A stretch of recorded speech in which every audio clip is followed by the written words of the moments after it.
नमस्कार, मी doctor Amol Changude, city healthcare multispeciality hospital यामध्ये फिजिशियन म्हणून कार्यरत आहे।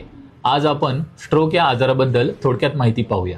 स्ट्रोक म्हणजे मेंदूपर्यंत जाणारा रक्तपुरवठा अचानक थांबल्यामुळे मेंदू पेशींचे कामकाज थांबणे। थंडीच्या दिवसामध्ये स्ट्रोक हा आजार कॉमन आहे, कारण कडाक्याच्या थंडीमध्ये मेंदूतल्या रक्तवाहिन्या किंवा शरीरातल्या इतर भागातील रक्तवाहिन्या आकुंचन पावतात। त्यामुळे ब्लड प्रेशर वाढणे, मेंदूमध्ये रक्ताची गुठळी होणे किंवा रक्तस्राव होणे याच्यासारखा त्रास आपल्याला होऊ शकतो।